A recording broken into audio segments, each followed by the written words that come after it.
इमारत गवाह है गुलाम हिंदुस्तान की, ये इमारत गवाह है गुलामी के खिलाफ लड़ाई की, ये इमारत गवाह है आजाद हिंदुस्तान की, ये इमारत गवाह है हिंदुस्तान के गणतंत्र की। वायसराय के महल के तौर पर बनी ये इमारत ब्रिटिश साम्राज्य का प्रतीक थी, लेकिन इसके निर्माण के दौरान ब्रिटिश साम्राज्य सिमटने लगा। पहले वायसराय का घर, सरकारी आवास और फिर राष्ट्रपति भवन बना, यानी महामहिम का महल।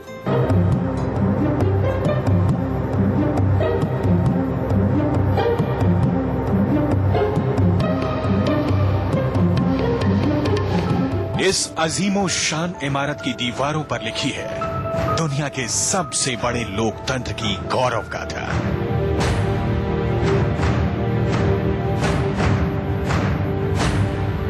जिसमें रहते हैं हिंदुस्तान के राष्ट्रपति।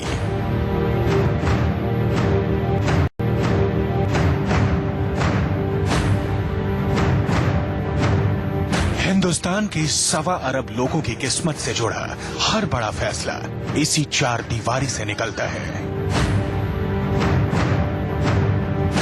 इसकी एक एक ईंट गवाही देती है हिंदुस्तान की आजादी के लिए हुए संघर्ष की। इसकी दीवारों ने देखा है अंग्रेजों का हर दांव पेच, जिन्ना का तिकड़ा।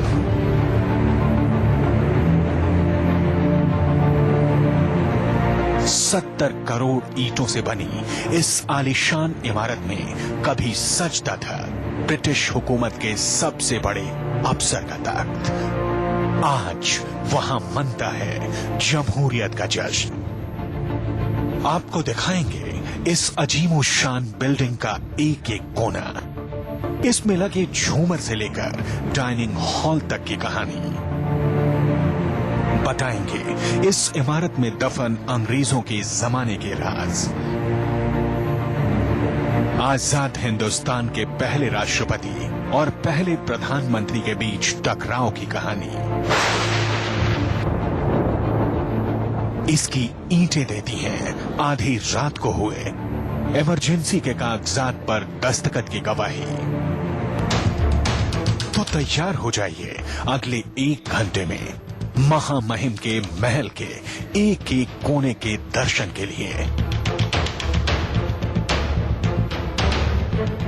और हिंदुस्तान की राजनीति के हर उस अहम मोड़ को समझने के लिए जिससे आपका कल और आज जुड़ा है।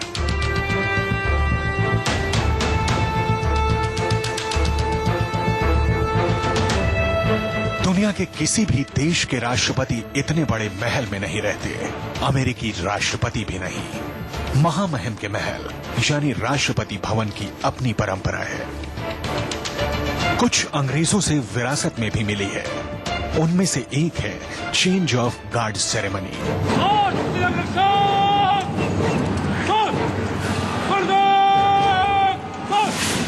चेंज ऑफ गार्ड का इस समारोह ब्रिटिश विरासत के जश्न का शानदार नजारा है और अतीत की ये परंपरा आज भी जारी है। चेंज ऑफ गार्ड सेरेमनी के दौरान राष्ट्रपति के अंगरक्षकों की एक टुकड़ी घोड़ों पर सवार होकर बैंड के साथ अपनी जिम्मेदारी दूसरी टुकड़ी को सौंपती है।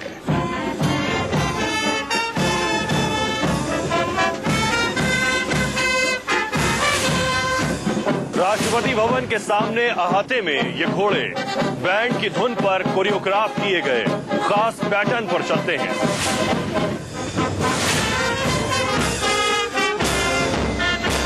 हर हफ्ते शनिवार की सुबह करीब 10 बजे ये समारोह होता है।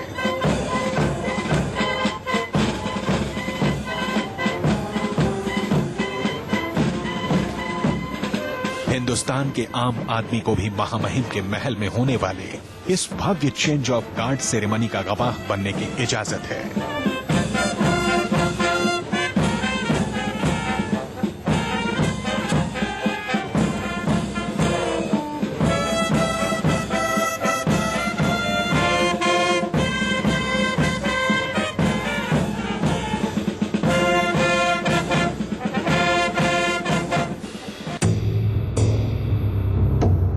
महामहिम के महल में दाखिल होते ही पत्थरों पर तराशे गए ये छोटे छोटे शेर स्वागत करते हैं।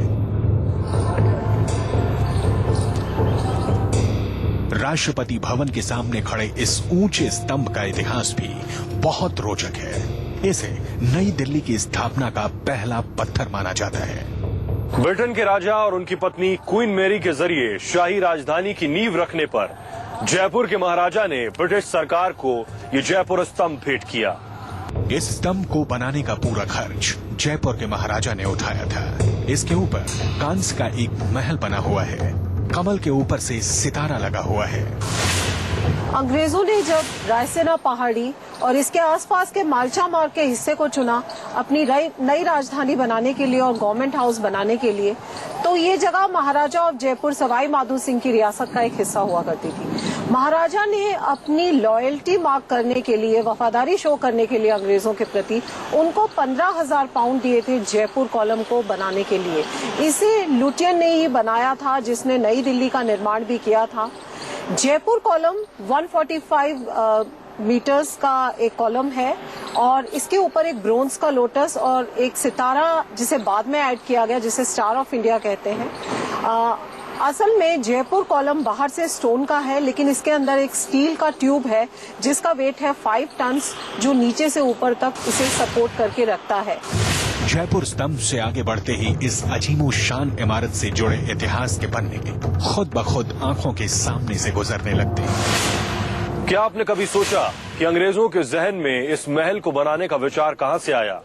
इसमें कितने कारीगर लगे, कितने पत्थर लगे, पत्थर कहां से लाए गए और जहां ये महल है वहां पहले क्या बना था? इसको बनने में 1-2 साल नहीं, पूरे 17 साल का वक्त लगा।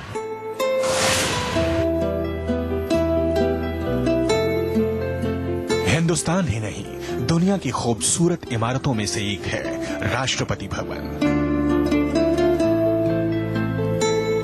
इसके बनने की कहानी बहुत ही दिलचस्प है, जो शुरू होती है ब्रिटेन के महाराजा जॉर्ज पंचम के भारत भ्रमण के साथ, यानी दिल्ली दरबार से। करीब 105 साल पुरानी ये तस्वीर उसी दिल्ली दरबार की है, जिसे आज के राष्ट्रपति भवन और तब के वायसराय हाउस, संसद भवन समेत दिल्ली के बनने और बसने की राह खोली। हिंदुस्तान की राजधानी कोलकाता से दिल्ली लाई गई। आज की नई दिल्ली रेलवे स्टेशन से करीब 2 किलोमीटर की दूरी पर रायसीना हिल्स के ऊपर वायसराय के लिए एक शानदार बिल्डिंग बनाने की तैयारी की गई, जिसका नक्शा बनाने का जिम्मा सौंपा गया मशहूर आर्किटेक्ट एडवर्ड लुटियंस और हर्बर्ट बेकर को। लुटियंस ने बेकर को 14 जून 1912 को उस इमारत का नक्शा बनाकर भेजा, जिसे दुनिया आज राष्ट्रपति भवन के नाम से जानती है। राष्ट्रपति भवन यानी उस वक्त के वायसराय हाउस को बनाने के लिए 1911 और 1916 के बीच दिल्ली के रायसीना और मालचा गांवों के 300 लोगों की 4 हेक्टेयर जमीन को सरकार ने अपने कब्जे में ले लिया। लुटियंस की कोशिश थी कि यह इमारत दुनिया में एक मिसाल बने और भारत में अंग्रेजी राज का गौरव बढ़ाए। इसलिए इमारत को ऐसा बनाने की तैयारी की गई कि वो दूर से पहाड़ पर बने एक महल की तरह लगे, और आज के नॉर्थ ब्लॉक और साउथ ब्लॉक के बिल्डिंग्स को वायसराय हाउस के सचिवालय के तौर पर पहाड़ी के नीचे बनाने का प्लान बनाया गया। बाद में दूसरे आर्किटेक्ट बेकर से लुटियन की बहस के बाद ये दोनों इमारतें 400 गज पीछे खिसककर पहाड़ी के ऊपर ही बनाई गईं, जो आज भी राष्ट्रपति भवन से पहले मौजूद हैं। इसे बनने में करीब 17 साल लग गए। राष्ट्रपति भवन में प्राचीन भारतीय शैली, मुगल शैली और पश्चिमी स्टाइल का शानदार मेल नजर आता है। राष्ट्रपति भवन का गुंबद दूर से ही नजर आता है, जिसके बारे में कहा जाता है कि ये सांची स्तूप जैसा बनाया गया है। जितनी ऊंची राष्ट्रपति भवन की इमारत की दीवारें हैं, ठीक उतना ही ऊंचा ये गुंबद है, जिसके ऊपर तांबे का ये छोटा सा गुंबद लगा हुआ है, जिसे बिल्डिंग के बनने के बाद 1930 में लगाया गया था। छोटे छोटे छज्जे पूरे राष्ट्रपति भवन की मुंडेरों पर नजर आते हैं। पानी के फव्वारों के अलावा हाथी की मूर्तियां जगह जगह दिखती हैं।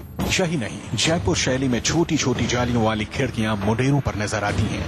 4 मंजिले राष्ट्रपति भवन में विशालकाय 340 कमरे बनाए गए और इसका पूरा निर्माण 2 लाख स्क्वायर फीट में हुआ।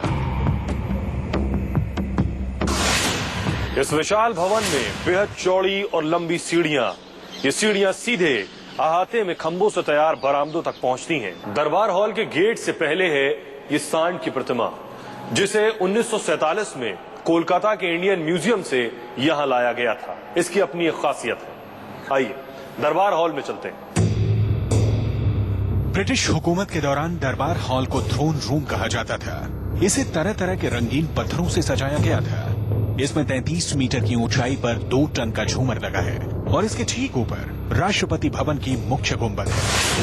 महामहिम की इस कुर्सी के ठीक पीछे मौजूद है भगवान बुद्ध की मूर्ति, और बुद्ध की मूर्ति जिस प्लेटफॉर्म पर मौजूद है, इस प्लेटफॉर्म की ऊंचाई और यहां से लगभग 3 किलोमीटर दूर वॉर मेमोरियल यानी इंडिया गेट की ऊंचाई एक बराबर है। हम यहां खड़े हैं, मतलब हम इंडिया गेट के टॉप पर खड़े हैं। और उसके आगे आप देखिए कि जो सीधी लाइन है, ये सीधी लाइन यहां से वॉर मेमोरियल तक यानी राजपथ होते हुए इंडिया गेट तक जाती है और 2 हिस्सों में पैरेलली डिवाइड करती है। और एक और दिलचस्प चीज आप देखें कि अगर राष्ट्रपति जब इस कुर्सी पर बैठते हैं तो यहां से लगभग 3 किलोमीटर दूर इंडिया गेट साफ साफ नजर आता है। दरबार हॉल की दीवारें ब्रिटिश इंडिया से लेकर आजाद हिंदुस्तान की राजनीति में बदलाव की गवाह रही हैं। महामहिम के महल में सबसे खास और अहम जगह है ये दरबार हॉल। इसी दरबार हॉल में 15 अगस्त 1947 को सुबह 8:30 बजे लॉर्ड माउंटबेटन ने पंडित जवाहरलाल नेहरू को शपथ दिलाई। इसी दरबार हॉल में 26 जनवरी 1950 को प्रथम राष्ट्रपति डॉक्टर राजेंद्र प्रसाद ने शपथ ली। इसी दरबार हॉल में देश के ज्यादातर बड़े सरकारी समारोह होते हैं। इसी ऐतिहासिक हॉल में इंदिरा गांधी से लेकर अटल बिहारी वाजपेयी जैसे नेताओं ने प्रधानमंत्री पद की शपथ ली। उनकी कैबिनेट ने शपथ ली। मैं अटल बिहारी वाजपेयी ईश्वर की शपथ लेता हूँ। मैं प्रत्यक्ष अथवा अप्रत्यक्ष रूप से संसूचित या प्रकट नहीं करूंगा। दरबार हॉल के पास ही है अशोका हॉल, जिसे गहनों का बक्सा भी कहा जाता है।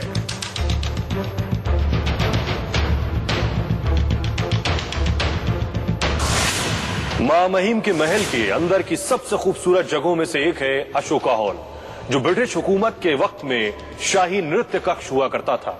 इसकी सीलिंग, इसका फर्श, इसकी दीवारों की पेंटिंग इसकी खूबसूरती में 4 चांद लगा देती है। सबसे अद्भुत है यहाँ की सीलिंग।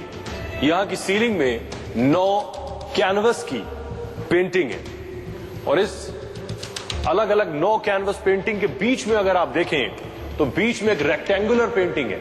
ये rectangular painting jar king of Persia ने फतेह अली शाह जॉर्ज IV को ब्रिटेन में दी थी और लॉर्ड इरविन ने इसे इस बॉल रूम की छत पर लगाया था। और वहीं अगर आप इसके फ्लोर की तरफ देखें, इसके फ्लोर की अपने आप में बहुत खासियत है। इसमें आपको कार्पेट नजर आ रहा है और इस कार्पेट के नीचे है वुडन फ्लोरिंग और इस वुडन फ्लोरिंग के नीचे 3-3 फीट के स्प्रिंग्स हैं। आप आवाज भी सुन सकते हैं, 3-3 फीट की स्प्रिंग है। दरअसल ये शाही नृत्य कक्ष हुआ करता था।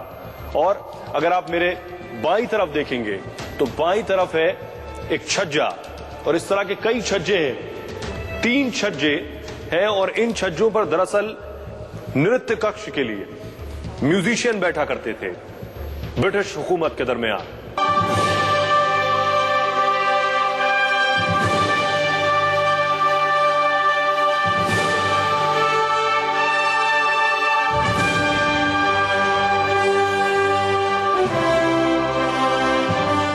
इस हॉल में औपचारिक बैठकें होती हैं, जिसमें राष्ट्रपति विदेशी राजदूतों से परिचय पत्र स्वीकारते हैं।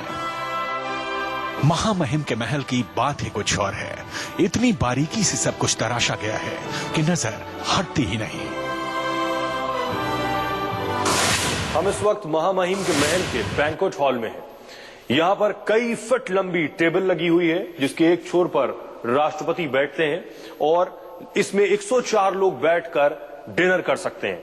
और यहां आप देखें बाईं तरफ खास तरह की लाइट है और ये लाइट का जलना और बुझना यहां मौजूद बटलर को सिग्नल देता है कि किस वक्त उसे सर्व करना है, कब प्लेटें रखनी है और किस वक्त प्लेटें यहां से हटानी है।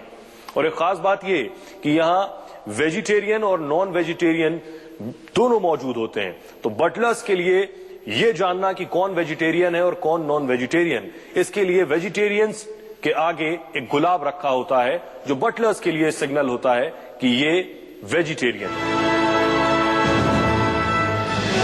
महामहिम के डाइनिंग हॉल की बात ही कुछ और है। जब ये टेबल सज जाती है तो देश और दुनिया से आए बड़े बड़े मेहमान यहाँ बैठते हैं और फिर नजारा कुछ और होता है। महामहिम के मेहमानों का खाना बनाने वालों की खास ट्रेनिंग होती है। मैं इस वक्त हूं महामहिम के महल के लॉन्ग ड्राइंग रूम में। इस लॉन्ग ड्राइंग रूम में मीटिंग्स और कॉन्फ्रेंसेस होती हैं। मेरे बाईं तरफ है साउथ ड्राइंग रूम जिसमें उच्च स्तरीय बैठकें होती हैं और मेरे दाईं तरफ है नॉर्थ ड्राइंग रूम जहां राष्ट्रपति राजकीय मेहमानों का स्वागत करते हैं।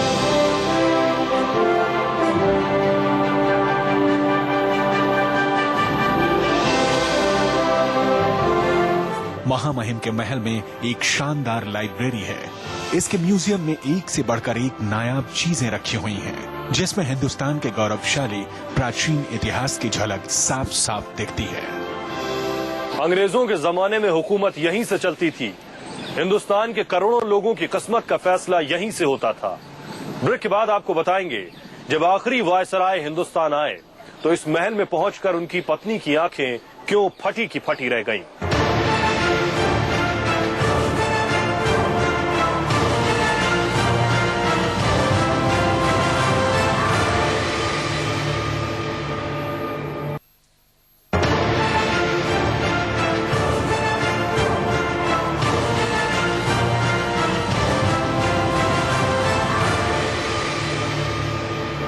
कभी हिंदुस्तान सोने की चिड़िया हुआ करता था, यहाँ दूध की नदियां बहती थीं। ये बात अंग्रेजों ने भी सुन रखी थी। जब आखिरी वायसराय माउंटबेटन हिंदुस्तान आए, दिल्ली में उन्होंने कदम रखा और राष्ट्रपति भवन पहुंचे तो आज के राष्ट्रपति भवन में कदम रखते ही उनकी पत्नी दंग रह गईं। 1947 में गुलाम हिंदुस्तान के आखिरी वायसराय बनकर माउंटबेटन ने आज के राष्ट्रपति भवन में कदम रखा और इसी एक पल के साथ राष्ट्रपति भवन बन गया हिंदुस्तान के सबसे अहम पड़ाव का गवाह। माउंटबेटन जब अपनी पत्नी एडविडा माउंटबेटन के साथ पहली बार इस महल में पहुंचे तो दोनों को इसकी भव्यता का एहसास जल्दी ही हो गया। डोमिनिक लेपियर और लेरी कॉलिंस ने अपने खिताब फ्रीडम एट मिडनाइट में लिखा है, लेडी माउंटबेटन ने पहले दिन अपने भूखे कुत्तों के लिए खाना मांगा। कुछ ही मिनटों में 2 नौकर चांदी की थाली में भुना हुआ चिकन लेकर आ गए। कुत्तों के लिए भी ऐसे खाने का इंतजाम देखकर लेडी माउंटबेटन हैरान रह गए। उन्होंने नौकरों से प्लेट ली और बाथरूम का दरवाजा बंद करके खुद सारा चिकन खा गए। माउंटबेटन को हिंदुस्तान को आजादी देने के मकसद से भेजा गया था और इसका असर अब वायसराय हाउस पर भी दिखने लगा था। पहले यहाँ हिंदुस्तानी मेहमानों की कद्र नहीं होती थी, लेकिन यहाँ अब सब बदलने लगा था। फ्रीडम एट मिडनाइट में लिखा गया है, माउंटबेटन ने पहली बार वायसराय हाउस के दरवाजे आम भारतीयों के लिए खोल दिए। माउंटबेटन ने ऐलान किया कि उनके डिनर हॉल में आधे भारतीय होने चाहिए और पहली बार वायसराय हाउस में भारतीय खाना यानी शाकाहारी भोजन पकाया जाने लगा। माउंटबेटन के वायसराय हाउस में घुसने के बाद से ही इस अजीबो शान इमारत में हिंदुस्तानी मिजाज के हिसाब से छोटे मोटे बदलाव भी होने लगे। ब्रेक के बाद भी जारी रहेगी महामहिम के महल पर ये खास पेशकश।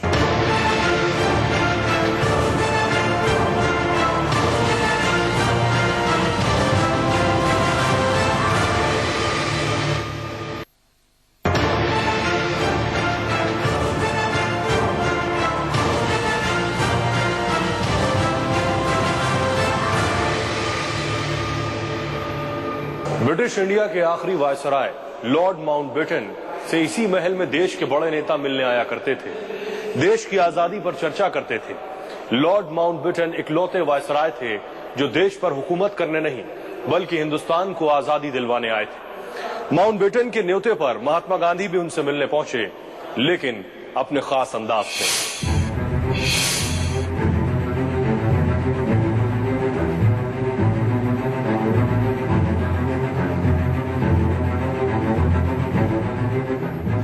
आखिरी वायसराय लॉर्ड माउंटबेटन ने देश के तमाम नेताओं से यहीं मुलाकात करनी शुरू की और इस दौरान सबसे दिलचस्प वाकया हुआ महात्मा गांधी के साथ। फ्रीडम एट मिडनाइट में लिखा गया है, माउंटबेटन ने अपने कमरे में बहुत ताकतवर एयर कंडीशनर लगवा रखा था और उसी कमरे में गांधी जी से उनकी मुलाकात चल रही थी।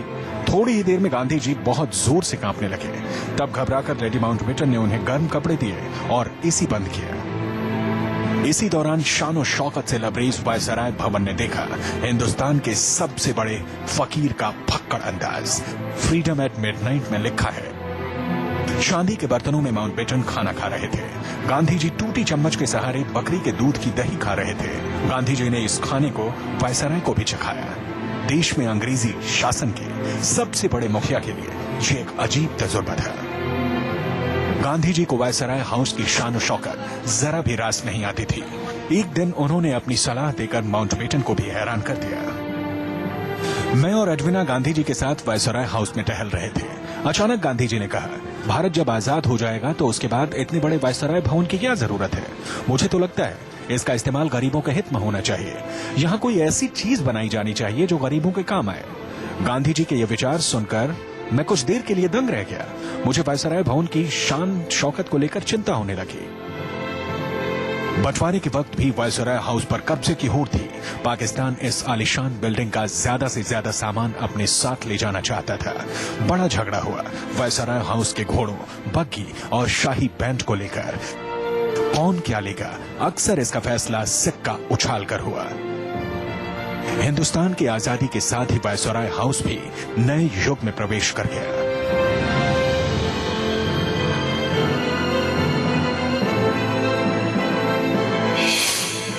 इस ऐतिहासिक महल से ही हिंदुस्तान की आजादी का रास्ता निकला। इसकी दीवारें गवाह हैं प्रथम गवर्नर जनरल की शपथ ग्रहण की। सबसे ज्यादा वक्त तक इस भवन में डॉक्टर राजेंद्र प्रसाद रहे, 12 साल तक, जो पहले राष्ट्रपति थे। और इतिहास में कई मौके ऐसे आए जब राष्ट्रपति भवन और सरकारों के बीच तलवारें खिंची।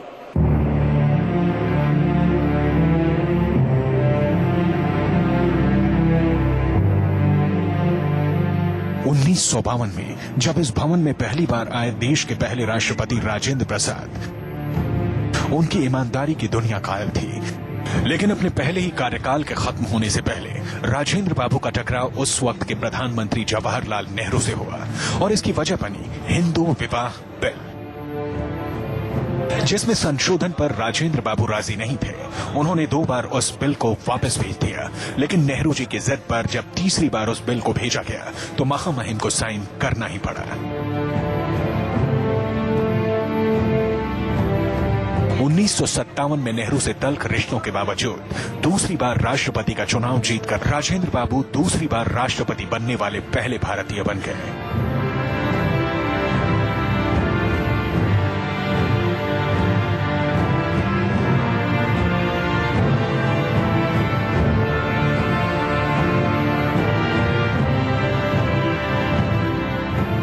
तीसरे राष्ट्रपति सर्वपल्ली राधाकृष्णन ने भी चीन के हमले के बाद प्रधानमंत्री नेहरू से रक्षा मंत्री वी.के. कृष्णा मेनन को हटाने के मामले में सलाह मांगी थी।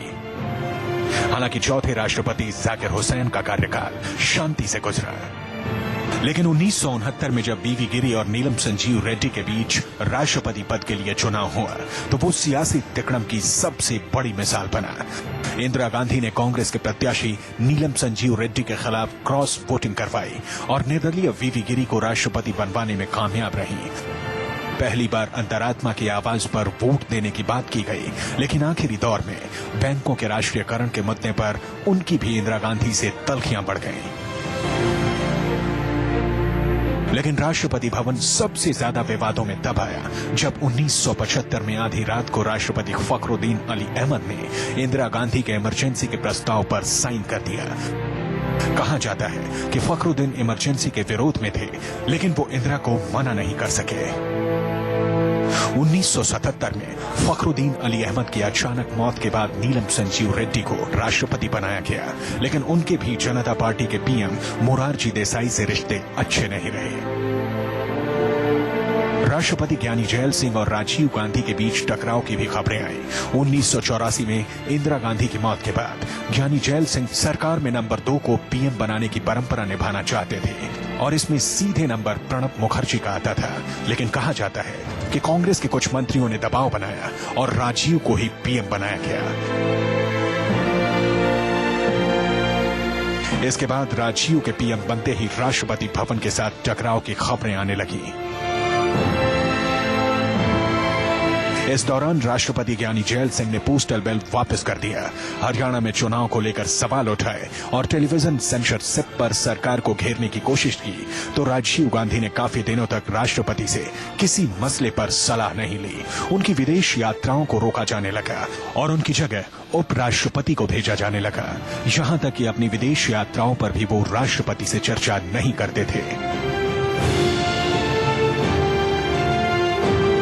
हालात इतने बिगड़ गए कि राजीव गांधी के बोफोर्स मामले में फंसने पर खबरें आई कि ज्ञानी जैल सिंह ने राजीव सरकार को बर्खास्त करके राष्ट्रीय सरकार बनाने की तैयारी कर ली थी। इसमें विपक्षी पार्टियों के अलावा अरुण नेहरू, प्रणब मुखर्जी और बीपी सिंह जैसे नेताओं का भी उन्हें समर्थन हासिल था, लेकिन ऐसा कुछ भी नहीं हुआ। गुजरात दंगों के दौरान राष्ट्रपति के.आर. नारायण की उस वक्त की वाजपेयी सरकार से नाराजगी भी खबरों में आई थी। उनके बाद राष्ट्रपति बने कलाम ने भी सरकार की इच्छा के खिलाफ गुजरात का दौरा किया। कई मौकों पर राष्ट्रपति भवन ने अपनी ताकत का मुजाहिरा किया है कि वो सिर्फ नाम का राष्ट्रपति भवन नहीं है, चाहे तो सरकार की राहें आसान भी कर सकता है और मुश्किल भी।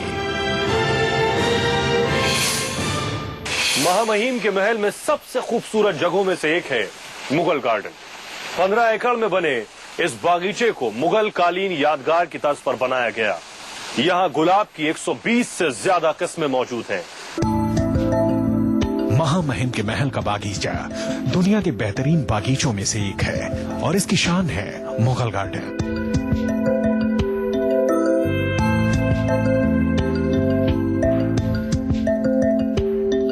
इस मौसम में मुगल गार्डन रंग बिरंगे फूलों से लदा हुआ है। राष्ट्रपति भवन की फिजा फूलों की महक से गुलजार है। मुगल गार्डन राष्ट्रपति भवन के पिछले हिस्से में है और 2 टुकड़ों में बटा हुआ है। मुगल गार्डन का डिजाइन सर एडविन लुटियंस ने लेडी हार्डिंग के लिए बनाया था, जिन्हें कश्मीर के मुगल गार्डन को देखकर दिल्ली में भी ऐसा ही एक गार्डन बनवाने की इच्छा हुई। मुगल गार्डन करीब 13 एकड़ में फैला हुआ है। मुगल और ब्रिटिश शैली का मिश्रण इस गार्डन में दिखाई देता है।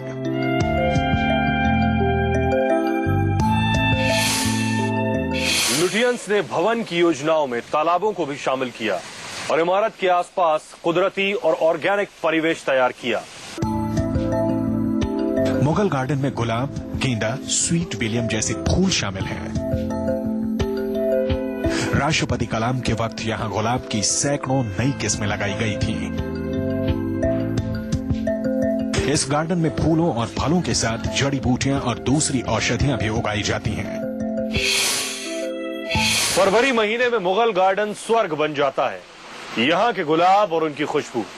एक ब्रेक के लिए रुकेंगे और ब्रेक के बाद आपको दिखाएंगे राष्ट्रपति के बॉडीगार्ड्स का शौर्य।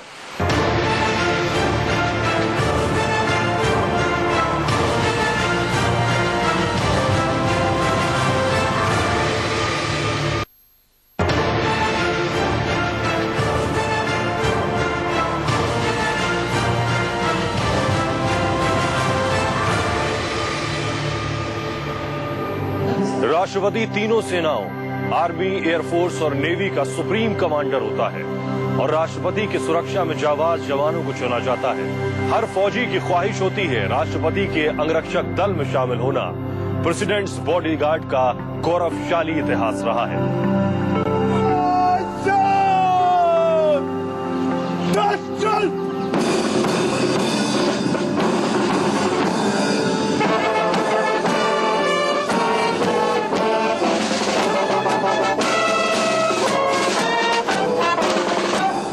दुनिया के सबसे बड़े लोकतंत्र और गणतंत्र के राष्ट्रपति के अंगरक्षक भी अलग तरह के होते हैं।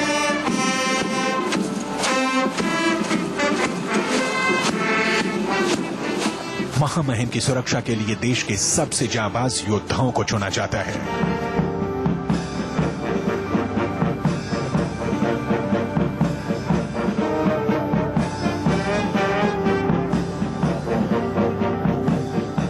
महामहिम का महल जितनी अपनी खूबसूरती के लिए मशहूर है, उतनी ही मशहूर है राष्ट्रपति भवन की सेना, उनका स्टाफ और उनका सैन्य प्रदर्शन।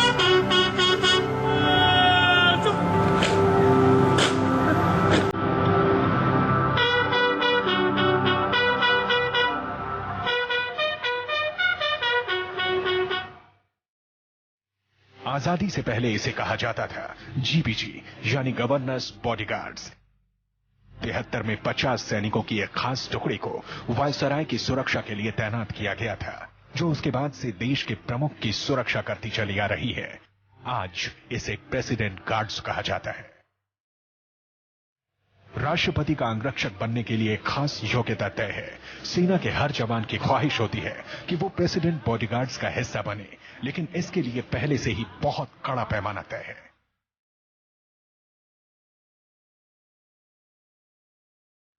आजादी से पहले इस सेना में वही जवान शामिल होते थे जिनकी लंबाई 6 फीट 3 इंच से ज्यादा होती थी। आजादी के बाद अब 6 फीट से ज्यादा ऊंचे जवान ही इस सेना की टुकड़ी का हिस्सा बन सकते हैं। इस टुकड़ी के घुड़सवार जवानों की शान अलग ही नजर आती है।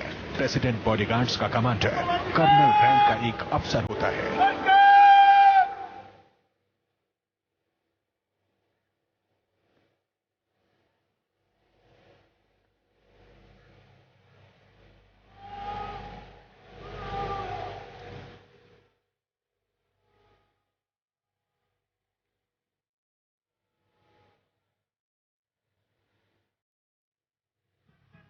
सेना के ये जवान हर युद्ध कला में दक्ष होते हैं और मौका पड़ने पर राष्ट्रपति की सुरक्षा के साथ ही किसी भी युद्ध की परिस्थिति से निपट सकते हैं।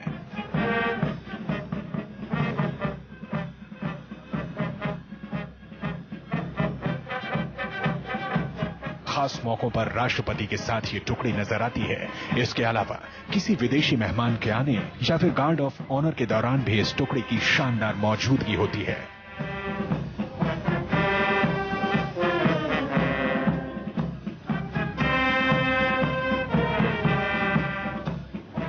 हिंदुस्तान के राष्ट्रपति का महल अमेरिकी राष्ट्रपति के महल से कई गुना बड़ा है। जहां महामहिम के महल में 340 कमरे हैं, तो व्हाइट हाउस में सिर्फ 132 कमरे हैं। इस आलीशान महल में राष्ट्रपति अकेले नहीं रहते, उनका स्टाफ भी इसी कैंपस में रहता है।